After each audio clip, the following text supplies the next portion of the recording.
trip out there. I mean, obviously the outcome isn't what you wanted, and some turnovers again.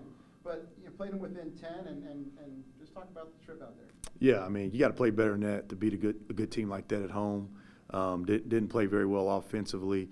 Played pretty well defensively. But you just can't turn the ball over 26 times and make it to free throw line 4 times and win on the road against a good team. You just can't do that, especially when you're struggling to score. It was a bugaboo that's been with you guys. It looked like you may have taken care of it the last game, but then it came back at you. I mean, we're going to turn it over against VCU whether we did that all year or not. I mean, they averaged 21 a game. If we would have stayed at 20, we would have been okay.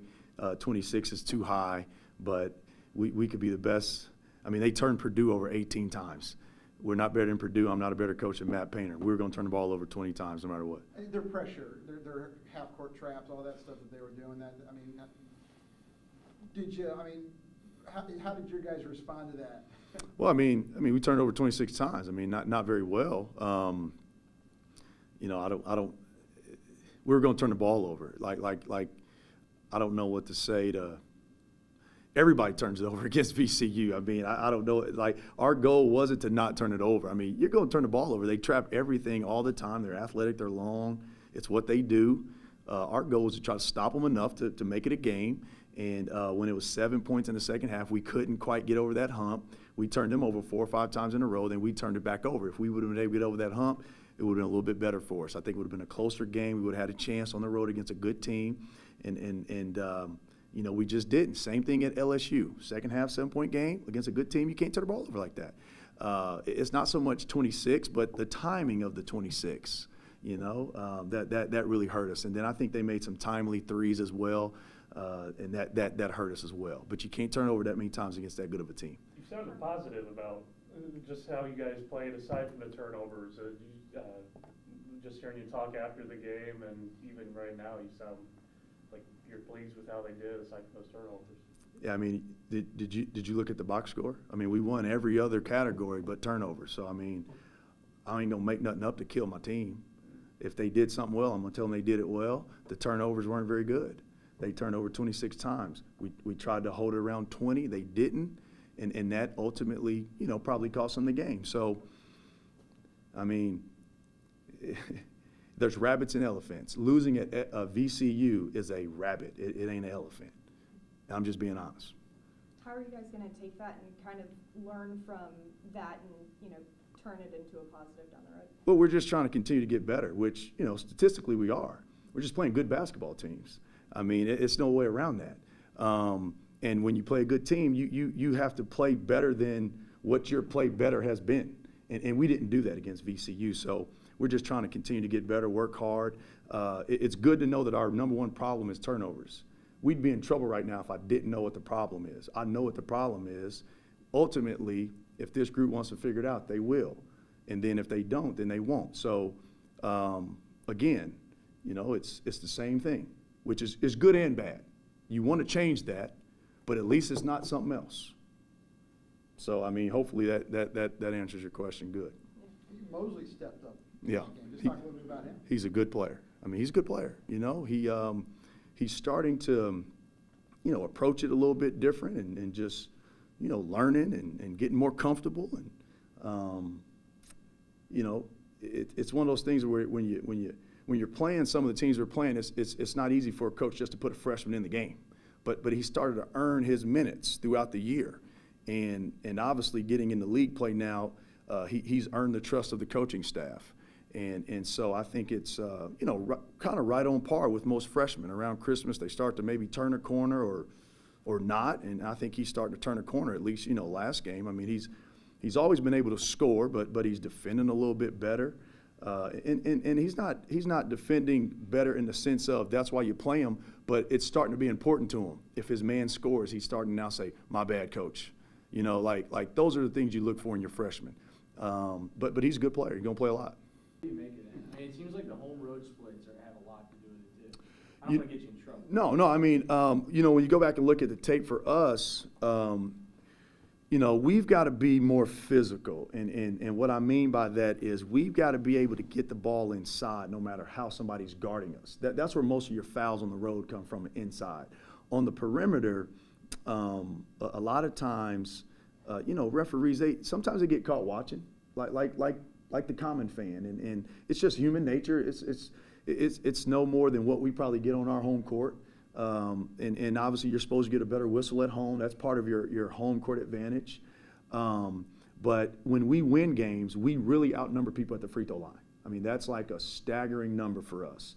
And then when we don't get that number, right? They outnumber us at the free throw line. And a lot of that is physicality. I mean, when you look at the losses, when you're playing the Xaviers of the world, those are some grown men. LSU, VCU, these are some grown men. And we're not quite physical enough yet to beat that caliber of team. I think we have the potential to do that, but right now we're just not physical enough. And, we can't get the ball inside. We can't catch, rip, and drive against them to put pressure on the rim. And sometimes when you don't get quite close to the rim and you try to go up for a shot, the ref's not going to bail you out. And we knew that they would be physical and they would fly around because it's what they do. But if we only go to free throw line 4 times, we're probably not going to win very many games. And that's no matter if it's VCU or anybody else. But if we were able to get there the other night, man, we may be able to get that thing down to 1 or 2 possessions. You never know, because they're defensively, they're so good. That's why they win. They're so good defensively, and we just couldn't garner enough points. And then you add the turnovers, and you don't have enough opportunities. What do you make of Tulio's game right now? I mean, last year, like so many games, he was the best player on the floor for both teams. Are you seeing that? Are you seeing him get to where he was when he was at his best a year ago? I think so. I mean, you got to look. He started being the best player on the floor when we got into Valley play. I mean, in the non-league, I think he only played 2 or 3 non-league games, and no one talked about Tulio Da Silva non-conference last year. He has a good conference season, and we overachieve. We had low expectations. He overachieves. He's a good player. He's a new player. I don't even know who he was going against to get Newcomer of the Year, but I mean, Tulio's a good player, and he's playing well. He's playing efficient. He's almost averaging a double-double. His percentages are high. We like to get his turnovers down a little bit. But I couldn't be more pleased with Tulio, his approach and how he's playing, because he's efficient, and that's what you want. We just got better. We got better players this year to where he doesn't have to have, a double-double every game, for him to have a good game. I thought the other night his defense was fantastic. And he's had some games where he's had really good halves and really good games. But if you look at the numbers per minute, statistically, he's having a really good season. I just mean the 6 turnovers. Yeah. Is that like trying to make 1 too many passes, or just No, score? trying to do something that probably, his skill set doesn't allow him to do. Putting the ball on the deck, If it's a catch, rip, straight line drive, he can do that. But anything more than that, he probably shouldn't dribble the ball.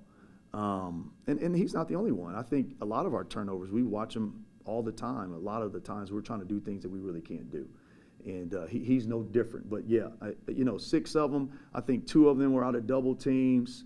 And then one of them was a loose ball trying to throw it out to a guy, just threw it out of bounds. But 6 is way, way too many for anybody, let alone a post player. Yeah. You said you overachieved last year. Just come in for where you are at this year. Do you think you've overachieved, underachieved? Just where are you right now, do you think? Too early to tell. I mean, hell, we got 50% of the season left, if not more than that. Now, did you expect to be where you are right now? I don't ever expect to lose a game. So to sit here and say I expect to have 6 losses right now, no. I mean, if you ask me at the beginning of the year what our record's going to be, I'm going to say undefeated. Do you think this tough non-con schedule has gotten you guys prepared for Valley play? Is it kind of? Yeah, I don't know the future, but I know it's gotten us better. I know we're a better team than what we were against Little Rock. I know we're a better team than what we were against Xavier, Miami, Florida. Our defensive numbers right now are really, really good. And we're not playing chop liver. We haven't played any non-Division I's, and we're guarding people. And we're rebounding. Dominating people on the glass. So our team has gotten better. And as a coach, that's all you can ask for. Whether or not getting better means you're going to win the next game has nothing to do with where you're going to win the next game. Absolutely zero. Because all they got to do is outplay you that day, period, by 1 point. And that's the beauty of college basketball. Everybody's losing. We've had 5 new number ones. It's just about who can outlast everybody else and keep getting better. And I feel like our group's getting better because of the people we're playing. Because you have to get better. You have to get better. Our defense is so much better than what it was at the beginning of the year. I mean, it's not even funny. So as long as we defend and rebound right now, we'll have to get the taking care of the ball figured out. But if we weren't defending and rebounding right now, I think we were out of the ballpark. I think we're in the ballpark. I think we're getting better. We've shot the ball a little bit better. Last game was an exception. That's a really good defensive team. That team was more athletic than us, and that hadn't been the case on very many occasions this year. They play extremely hard. Our guards play hard as well. But as long as we stay the course and keep getting better, I think the schedule's helping us. Mm-hmm. Can you talk about Oral Roberts and what you're looking for, like what they're going to bring against you guys, and then that's your last non-conference game before the Valley. Just your thoughts on that game and getting ready to go into the conference. Yeah, you know, I think it's a good game for us to play every year because it's a regional opponent. That program has a lot of history. You know, last year we played them here the first game. That was obviously a good game for us. I think their team's totally different. Our team's totally different. The venue's different. I know they're going to be well coached. They're going to be physical, one of the top rebounding teams in the country. They've played a tough schedule as well. I think their losses are to the likes of Creighton and Wichita State and at Tulsa, at Oklahoma State. So you can't look at their record and determine what type of team they are because most people that they would play in their league that play those people, they would lose those games too. So you just have to prepare for them like you would any other team. I think one of the things that they do well is they really crash the glass, and they're averaging over 15 offensive rebounds a game, and we're going to have to really rebound the ball. In terms of it being the last game before league play, like I just said, I think our group's getting better each opponent, each practice, each day. Whether or not that always translates in a win, I don't know. It depends on how we play that day. But, you know, Oral Roberts is a really good opponent for us to have every single year. I don't know the recent history of Oral Roberts to say that they're like like I know Murray State's a Valley level team. I'd have to dig a little more on Oral Roberts, but I know that they've got a lot of basketball tradition and more than most, and it's a very respectable opponent that has our full respect. I mean, I'm not looking towards a Valley game right now. We just need to try to do the best we can in Tulsa. We've got two questions here. Yeah. Keandre Cook, can you just talk a little bit about, I mean, this guy's pretty much led you guys through the non-conference season. How much has he improved? What are you happy about with him? The number one thing I'm happy about is he is such a great person. And I've said that to everyone that's asked about him this year, not that he was ever a bad person, but he's even becoming a better person. I know in his heart of hearts that he wants to win. And I know that he prepares and he works hard and he's a great teammate. He's doing a good job in the classroom. He's just a guy that you walking in the door as a coach, you're fortunate to get a guy like that. That's the type of guy that you'll take whether you're in year 1, year 6, 7, 8, 9, 10 in your program. I mean, he's just a great guy and obviously a good player, really good scorer, fantastic shooter, and athletic. I mean, he's a good one to have. And consistency there with the points. Yeah, pretty consistent for the most part. I mean, he works on his game. He lets you coach him, He's like most talented people. He's a little hard-headed, but it's in a way of I'm just, trying to do the best I can. So we're very fortunate to have Keandre. And then what does Ross bring to this team? I know he's just a walk-on senior, but what does he bring to the team? Well, he brings a lot. I mean, he's one of the best kids I've ever coached. He's obviously one of the brightest kids that I've ever coached. Has a high basketball IQ. Definitely brings some leadership and just high character. And Ross has helped us in a couple games.